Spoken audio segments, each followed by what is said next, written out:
صلی اللہ علیہ وسلم کے وصال ظاہری کے ایام قریب آئے تو حضور نے سرخ پٹی باندھی، تیز بخار ہے نبی کریم کو، دو صحابہ سہارا دے کے مسجد میں لائے، نبی پاک علیہ السلام کو بظاہر سہارا دے کے لایا گیا۔ کریم رسول نے لوگوں کو جمع کیا، حضور آج کیا ہونے والا ہے، آج کیا کہا جائے گا، آج کس لیے میٹنگ بلائی ہے؟ نبی کریم کے کل صحابہ جب مسجد میں جمع ہوئے تو کھچا کھچ مسجد بھری ہے۔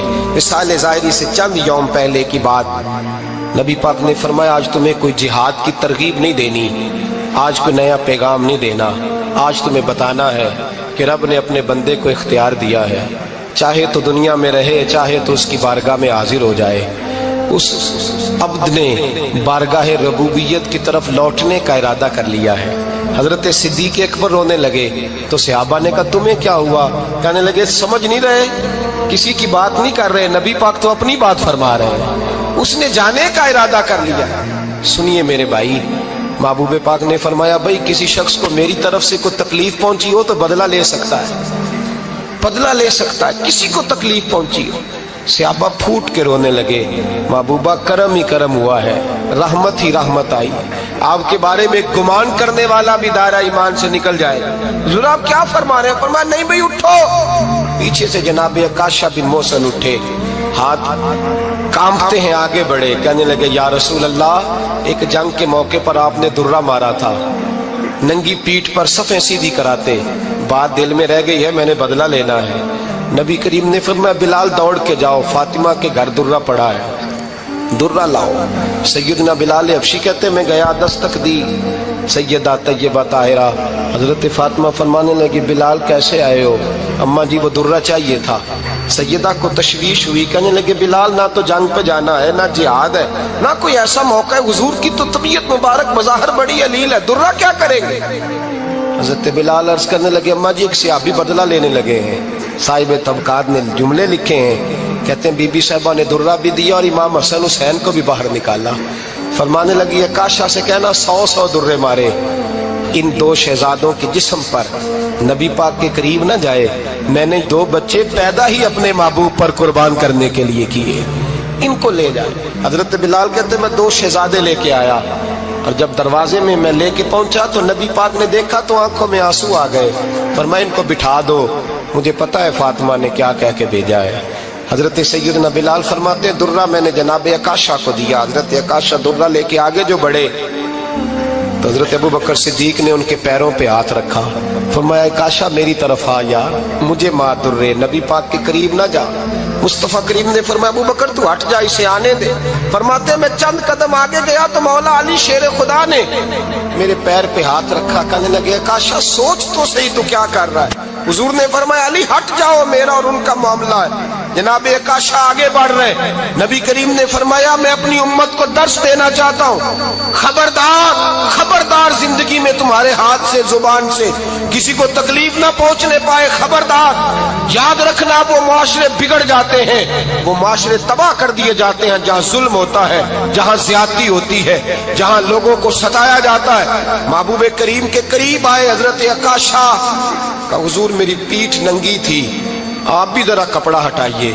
نبی کریم نے پیٹھ سے کپڑا ہٹایا، جناب عکاشہ نے درہ جو اٹھایا تو صحابہ کی چیخیں نکلی، حضرت عکاشہ نے درہ دور پھینکا، حضور کے بطن اطہر سے لپٹ گئے، چومنے لگے، کہنے لگے حضور وہ تو صفیں سیدھی کراتے لگ گیا تھا، آپ نے کہاں مارا تھا؟ یا رسول اللہ میں تو بہانہ بنا رہا تھا کہ جاتی دفعہ مجھے وجود چومنے کا موقع نصیب ہو جائے، مجھے یہ موقع نصیب ہو جائے۔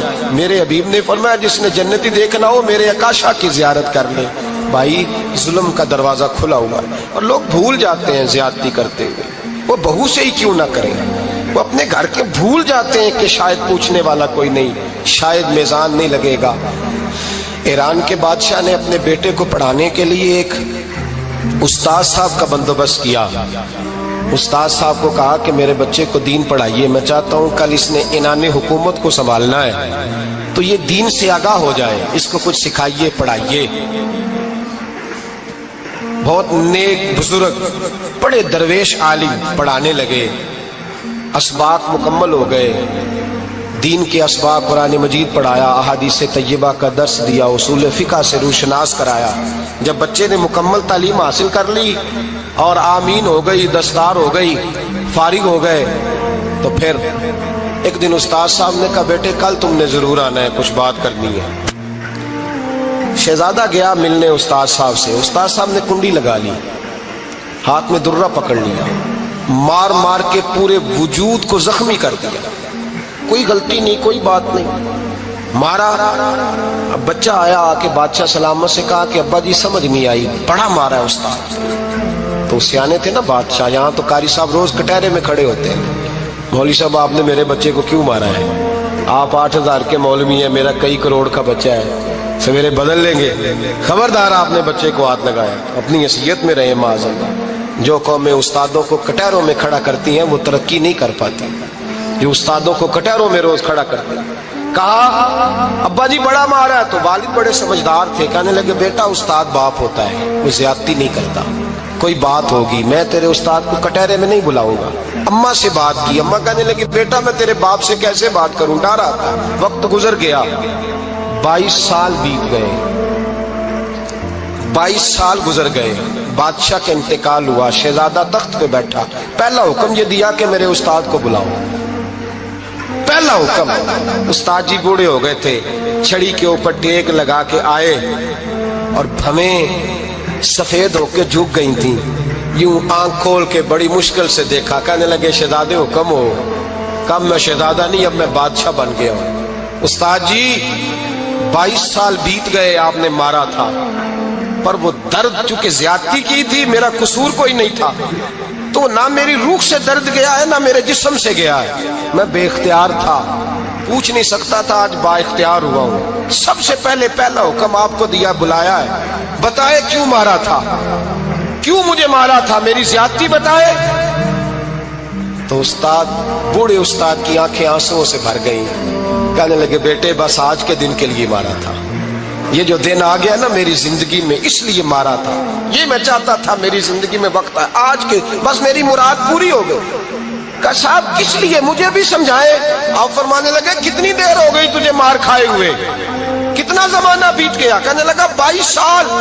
فرمایا زخم بھولے تو نہیں، درد ختم تو نہیں ہوئی، تمہیں بات 1 منٹ کے لیے بھی تمہارے حافظے سے محو تو نہیں ہوئی؟ کہا استاد جی روز رات کو یاد آتی، روز خیال آتا تھا۔ استاد کہنے لگے بھائی تو بے اختیار تھا، پوچھ نہیں سکا، 22 سال تجھے یاد رہا، مجھے پتا تھا تو ایک دن حکمران بنے گا، میں نے تجھے اس لیے مارا تھا کہ بیٹے یاد رکھنا، کسی پہ ظلم نہ کرنا۔ اگر تجھے 22 سال تک یاد رہا ہے تو جس پر تو ظلم کرے گا اسے بھی قیامت تک یاد رہے گا، اور یہ یاد رکھنا تو آج با اختیار ہوا تو تو نے مجھے بلا لیا ہے، قیامت کے دن غریب با اختیار ہو جائیں گے، مظلوم با اختیار ہو جائیں گے، وہ با اختیار ہو گے للہ الواحد القہار، رب کریم کی بارگاہ کے اندر ان کا اختیار ہوگا، اکیلے اللہ کی حکمرانی ہوگی، پھر وہ بلائیں گے بڑے بڑے کج کلا، دنیا میں جن کی پگڑیاں اونچی تھیں وہ سر جھکائے کھڑے ہوں گے، دنیا میں جو ڈکٹیٹر بنتے تھے ان کی پشتیں لال ہوں گی، ان کو غدار لکھا جائے گا، قیامت تک نہیں بھولے گا۔ ظلم کرنا تو سوچ سمجھ کے کرنا، اتنا کرنا جتنا تم سہ سکتے ہو، اتنی زیادتی کرنا جتنی قیامت میں تم برداشت کر سکتے ہو۔ میرے نبی کریم صلی اللہ علیہ وسلم نے فرمایا ظلم سے بچو، یہ قیامت کے اندھیروں میں سے ایک اندھیرا ہوگا۔ زندگی میں زیادتی نہ کریں، اگر تھوڑی دیر کے لیے کوئی چیز برداشت کر جائیں گے تو وہ فائدہ دے جائے گی، کچھ دیر کے لیے اگر سہ جائیں گے تو نفع مل جائے گا، سہنے کی کوشش کریں لیکن زیادتی نہ کریں، نظر کو، سوچ کو، ذہن کو پاک رکھیں، اور میرے بھائی زندگی پوری ظلم سے بچیں، زیادتی سے بچیں۔ امیر المومنین حضرت جناب سیدنا عمر فاروق رضی اللہ تعالیٰ عنہ رات گھر میں تھے تو رونے لگے، بڑی دیر تک روتے رہے۔ والدہ اٹھی تو صاحبزادے سے کہنے لگی پتہ کرو تمہارے باپ کو کیا مسئلہ ہے۔ شہزادے آئے، کہنے لگے امیر المومنین والد گرامی کیا ہوا؟ تو حضرت عمر فاروق کہنے لگے بیٹا اپنی اماں کو بلاؤ۔ والدہ آ گئی، کیا بات ہے، کچھ طبیعت خراب ہے تو حکیم کا بندوبست کیا جائے۔ تو حضرت عمر کہنے لگے کچھ بھی نہیں، آج مسجد سے نکلا ہوں تو نبی پاک کے صحابہ میری تعریفیں کر رہے تھے۔ یہ حضرت فاروق اعظم کے وصال کے قریب کے دن ہے۔ تعریف ایک تو حضرت یہ رونے کی بات ہے کہ خوش ہونے کی؟ آپ فرمانے لگے نہیں، سوچتا ہوں باہر تو میں اچھا رہا ہوں، پتہ نہیں گھر میں ہی کوئی زیادتی نہ ہو گئی ہو، پتہ نہیں تمہارے ساتھ بھی میرے معاملات ٹھیک تھے کہ نہیں، صحابہ تو تعریف کرتے ہیں، رو رہا ہوں تمہاری وجہ سے نہ الجھ جاؤں، بیوی ہی نہ کہے میرا حق ہی ادا نہیں کیا۔ یہ لفظ کہتے کہتے پہاڑ ہے یہ شخص، کیسر و کسرا کانپتے ہیں۔ حضرت عمر رو پڑے، بی بی سے کہنے لگے مجھے اللہ کی رضا کے لیے معاف نہیں کر دیتی؟ میرے اوپر بوجھ تھا امت کا، میں ساری رات مدینے کی گلیوں میں پھرتا تھا، دن سارا مسجد میں گزرتا تھا، میں تجھے وقت نہیں دے پایا، معاف نہیں کر دیتی؟ تو زوجہ کہنے لگی نہیں عمر، میں نے بھی زندگی میں اپنا کوئی سکھ چین نہیں دیکھا، کوئی چاؤ پورا نہیں کیا، میں کیسے معاف کر دوں؟ میں نہیں معاف کرتی۔ حضرت عمر زمین پہ بیٹھ گئے، رونے لگے، کہنے لگے چل معاف کر دے۔ کہنے لگی ایک وعدہ کرو، قیامت کے دن رب کریم کی بارگاہ میں میری سفارش کرو گے؟ اللہ کی بارگاہ میں عرض کرو گے کہ اللہ اچھی تھی، مجھے کپڑے دھو کے دیتی تھی، روٹی پکا کے دیتی تھی، میری عزت کی محافظ تھی؟ جناب عمر کہنے لگے تیرے ساتھ وعدہ ہے، رب اپنے فضل سے عمر کو جنت دے گا تو عمر تجھے جنت میں ساتھ لے کر کے جائے گا، تیرے ساتھ وعدہ ہے۔ بھائی جن کے دلوں میں احساس تھا کہ ہم سے کوئی زیادتی نہ ہو جائے کسی جگہ، وہ تو یہاں تک معاملہ کرتے تھے، یہاں تک ان کا خیال رہتا تھا۔ عزیزو، ایک تو نظر میں حیا پیدا کریں، والدین کی بہت بڑی ذمہ داری ہے۔ لاکھوں بچے مرضی کی شادیاں کر رہے ہیں، ہزاروں گھر اجڑ رہے ہیں، یہ وہ والا زہر ہے جو ہر گھر میں تیزی سے پھیلتا چلا جا رہا ہے۔ پہلے ہم کہتے تھے کہ بچہ باہر نہ نکلے، اب کہتے ہیں اللہ کہیں موبائل لے کے تنہا نہ بیٹھ جائے، کہیں تنہا نہ بیٹھ جائے، کیا بنے گا اس کا اگر یہ گندگی اور یہ ایسا نشہ ہے جو اجاڑ کے رکھ دے۔ بخاری شریف میں حدیث ہے، قاضی ایاز مالکی رحمۃ اللہ علیہ نے بڑی تفصیل سے لکھی ہے، راوی حضرت انس بن مالک ہیں۔ ایک بندہ بڑی دور سے آیا نبی پاک صلی اللہ علیہ وسلم کی زیارت کے لیے، بڑی دور سے۔ عرب کے جو سردار ہوتے تھے ان کے بڑے ناز نخرے ہوتے تھے، وہ خیر آج بھی ہیں، پروٹوکول کا ماحول آج بھی، یعنی وزیر صاحب کے آگے دو چار گاڑیاں نہ ہوں تو ان کو مزہ ہی نہیں آتا، پولیس والے آگے پیچھے بھاگیں تو حالانکہ ان کو نہیں پتا کہ جو پولیس والے آگے پیچھے بھاگ رہے ہیں نا، یہ حکومت بدلی تو گرفتار کرنے بھی انہوں نہیں آنا ہے، لیکن وہ بڑا مزہ آتا ہے جب لوگ گاڑی کے پیچھے بھاگتے ہیں۔ کیا بات ہے جناب، بڑی بات۔ اور ہماری طبیعتوں میں پتہ نہیں کون سی، تو نبی پاک صلی اللہ علیہ وسلم کی خدمت میں وہ شخص بڑی دور سے آیا، تو عرب کے بادشاہوں کا مزاج تھا، پروٹوکول بڑا چاہتے تھے، ان کا تو یہ طریقہ تھا کہ حکمرانی کرنی ہے جیسے بھی ہو۔ اگر کسی غلام نے دھوپ میں بندھا رہ گیا، اونٹ اور چھاؤں میں نہیں باندھا تو درے مارتے تھے، اور اگر اس نے کھول کے باندھ دیا تو پھر بھی مارتے تھے، کہتے تھے اتنا سیانا ہو گیا تو انہیں پوچھا ہی نہیں، خود بخود ہی باندھ دیا۔ وہ شخص حضور کی بارگاہ میں آیا اور بہت سارے لوگوں کے پاس کیونکہ وہ جاتا تھا اپنے سربراہ کا پیغام لے کے، تو وہ کانپ رہا ہے جب حضور کی بارگاہ میں گیا، ڈر رہا ہے۔ اب ذرا بات کو سمجھنا، نبی پاک صلی اللہ علیہ وسلم نے اس سے فرمایا کیوں ڈرتے ہو؟ سادہ آدمی ہے، دیہاتی ہے، بدو ہے۔ اللہ کے رسول نے تھپ کی دی، کیوں ڈرتے ہو؟ تو کہتا ہے حضور مجھے آداب نہیں آتے اور مجھے ڈر آتا ہے، کوئی بات اگر ایسی ہو گئی، آپ مدینے کی حکومت کے سربراہ ہیں، تو کہیں آپ ناراض نہ ہو جائیں۔ حضرت انس بن مالک فرماتے ہیں بات کہاں کی تھی، پہنچ کہاں گئی؟ جب اس نے یہ کہا نا کہ آپ تو حکومت کے سربراہ ہیں، کہیں کوئی غلطی نہ مجھ سے ہو جائے، تو نبی پاک کی آنکھوں میں آنسو آ گئے، حضور رونے لگے، اور نبی پاک صلی اللہ علیہ وسلم فرمانے لگے نہ بھائی، تو کسی حکومت کے سربراہ کے پاس نہیں آیا، نہ تو اس بیٹے کے پاس آیا ہے جس کی ماں گوشت کے خشک ٹکڑے کھا کے بھی گزارا کر لے گی۔ میں تو ایک غریب ماں کا بیٹا ہوں۔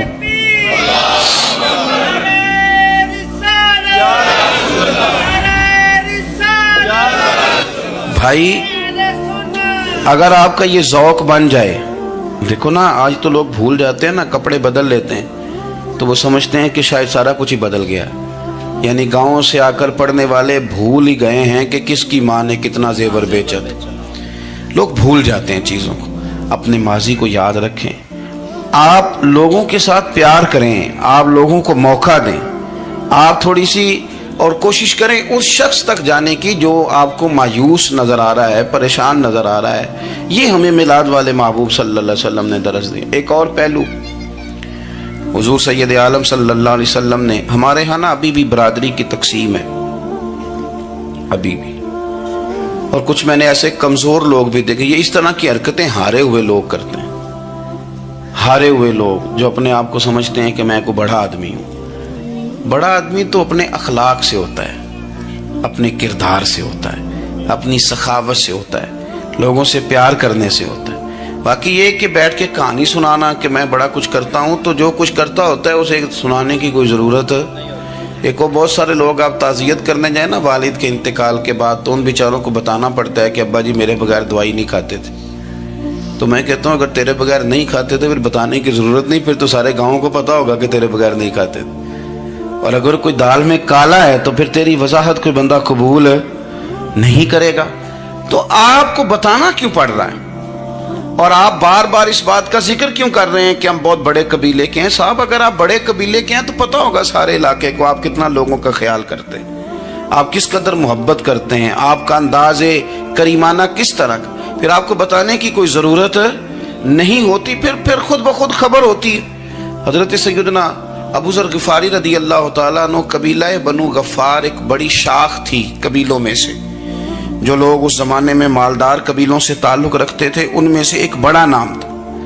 ساری زندگی چودراہٹ کی، لیکن میلاد ایک انقلاب کا نام ہے۔ میں میلاد منانے والے دوستوں سے گزارش کرتا ہوں کہ آپ ہر سال میلاد منائیں، اور ہر سال میلاد کے بعد آپ تھوڑے بدل بھی جائیں، یعنی تھوڑے سے بدل جائیں۔ کچھ لوگ کہیں یار یہ داڑھی میں نے نا 12 ربیع الاول والے دن رکھی تھی، یہ میری میلاد والی داڑھی ہے، اور داڑھی رکھیں بھی نبی پاک کی مرضی کی۔ کس کی مرضی کی؟ نہ ناراض ہو جائے جی میں ٹور چلا، بس کس مرضی کی جی؟ اپنی مرضی کے نہیں۔ داڑھی کا وزن کو نہیں ہوتا کہ پوری مٹھی رکھیں گے تو آپ کو کوئی دقت ہوگی، کوئی وزن نہیں، پوری رکھیں، جو حضور کا طریقہ مبارکہ ہے جو ہمیں ملتا ہے اس پر آپ توجہ فرمائیں۔ تو میں جو بات عرض کرنے جا رہا ہوں وہ میلاد انقلاب ہے۔ حضور سید عالم صلی اللہ علیہ وسلم کی بارگاہ میں آنے سے پہلے لوگ کچھ اور ہوتے تھے، اور یہاں سے ہو کے جاتے تھے تو پھر ان میں تبدیلی آتی تھی۔ میں سارا دن کرامتیں سناؤں نا کسی کو اپنے پیر صاحب کی، اور اپنے گھر میں بھی کہ میرے حضرت بڑے، میرے استاد بڑے، لیکن بیوی کے ساتھ اگر میں ترش لہجے میں بات کروں گا تو وہ کہے گی یہ سکھاندے نے تینوں پیر صاحب۔ دوست کہیں گے یہ سکھاتے ہیں آپ، تو آپ کی کہانیاں نہیں چلتی، آپ کا کردار چلتا ہے۔ حضرت ابو ذر غفاری رضی اللہ تعالیٰ عنہ فرماتے ہیں، چونکہ میں چودھری تھا، سیدنا بلال حبشی رضی اللہ تعالیٰ عنہ کے پاس میں بیٹھا تھا، کسی بات میں بات آگے بڑھی اور بڑھتے بڑھتے بات شکنجی تک چلی گئی، رائے کے اختلاف نے باتوں میں تلخی پیدا کر دی، اور جب تھوڑے لفظ اور تیز ہوئے تو میں نے انہیں کہہ دیا چپ کر، تو ابشن کا بیٹا ہے۔ کس کے بیٹے تھے حضرت بلال؟ کہتے ہیں جب انہوں نے مجھے کہا تو میرا دل بڑا ٹوٹا، لیکن میں نے ارادہ کیا کہ میں نے حضور کی بارگاہ میں نہیں عرض کرنی، اب ہر بات کی ہم حضور کی بارگاہ میں شکایت کریں۔ لیکن میں جا کے مسجد میں بیٹھا، اور جب سرکار آئے نا، ارادہ نہیں تھا کہ عرض کروں گا، لیکن حضور کا چہرہ دیکھا تو دکھ میرا خود ہی تازہ ہو گیا۔ رونے کا بھی تو تب ہی مزہ آتا ہے نا کوئی اپنا ملے تو۔ فرماتے ہیں کہ میرے آنسو نہ بغیر اختیار کے چھلک پڑے، اور میں کھل کے روئے، کھل کے۔ قربان جاؤں محبوب کے بھی حضور نے پاس نہیں بلایا، بلکہ نبی پاک اٹھ کے خود میرے پاس آئے اور مجھے کندھوں سے پکڑ کے سینے سے لگایا، اور جب میں کھل کے رو لیا تو حضور میرے آنسو پوچھنے لگے۔ کچھ شعر ایسے ہوتے ہیں جو کسی نے کہے ہوتے ہیں، اور کہنے والا جو ہوتا ہے وہ صاحب حال ہوتا ہے، تو اس میں کچھ خوبصورتی زیادہ ہی ہو جاتی ہے۔ ایک پنجابی کے شاعر ہمارے گجرات میں گزرے، بزرگ تھے، ان کا ایک شعر ہے، وہ کہتے ہیں ایک واری میری آنکھیاں چوں اونا نے اتھرو پونجے سن، ایک واری میری آنکھیاں چوں اونا نے اتھرو پونجے سن، ہن تے چسکا پہ گیا رونے دا۔ ایک واری میری آنکھیاں چوں اونا نے اتھرو پونجے سن، ہن تے چسکا پہ گیا رونے دا، تے ہر ویلے آہو زاری دا۔ تو میں روز رونے لگا ہوں، مزہ ہی بڑا آیا ہے جب سے محبوب نے چپ کرانا شروع کیا۔ میرے عزیز، اور پھر حضرت بلال حبشی رضی اللہ تعالیٰ عنہ چونکہ حضور کے غلام تھے، اور انہیں پتہ تھا کہ سرکار میری ناز برداری کرتے ہیں، حضور نے چپ کرایا۔ فرمایا کیوں روتے ہو؟ تو عرض کرنے لگے یا رسول اللہ صلی اللہ علیہ وسلم، اگر میں ابشن کا بیٹا ہوں تو میری تو غلطی کوئی نہیں نا، یہ تو تقسیم اللہ کی ہے نا، الذی خلقک فسواک فعدلک فی ای صورت ما شاء رکبک، جس طرح وہ چاہتا ہے، جس کو چاہتا ہے اس طرح کی اس کی صورت بنا دیتا ہے۔ تو مجھے ابشن کا بیٹا کہا جاتا ہے، میری غلطی کیا ہے؟ حضرت بلال نے بھی نہیں بتایا کس نے کہا ہے، لیکن نبی پاک صلی اللہ علیہ وسلم نے کیا فرمایا؟ امام یوسف صالحی نے لکھا ہے، ذرا غور کرنا بات پر، تسلیاں لوگ اور رنگ میں بھی دیتے ہیں، پر یہ تسلی بڑی انوکھی ہے۔ حضور فرمانے لگے، بلال اگر تو ابشن کا بیٹا تو پریشان کیوں ہوتا ہے؟ کالے رنگ والی ماں کا بیٹا ہے تو پریشان کیوں ہوتا ہے اگر تیری والدہ کا رنگ کالا ہے تو؟ عرض کی حضور آپ کیا فرمانا چاہتے ہیں؟ تو سرکار فرمانے لگے، میں دو ماؤں کا بیٹا ہوں، ایک جناب آمنہ جنہوں نے مجھے پیدا کیا، اور ایک حضرت ام ایمن جنہوں نے میری پرورش کی، مجھے بڑا کیا۔ حضور فرمانے لگے، میری ماں آمنہ کا رنگ گورا تھا اور میری ماں ام ایمن کا رنگ کالا ہے۔ تو فرمایا اگر تجھے کسی نے کالے رنگ والی ماں کا بیٹا کہا تو اسے کہہ دینا مدینے والے محبوب کے بھی تو ایک والدہ کا رنگ کالا ہے، تو کہہ دینا۔ حضرت بلال کہتے ہیں کہ وہ اس طرح کی تسلی تھی، طفل تسلیاں نہیں جس طرح کی ہمیں دی جاتی، وہ اس طرح کی خوبصورت تسلی تھی کہ اس کے بعد میرا دل ایسا ٹھنڈا ہوا، پھر کسی کا تانا نہیں رہا، پھر کسی کی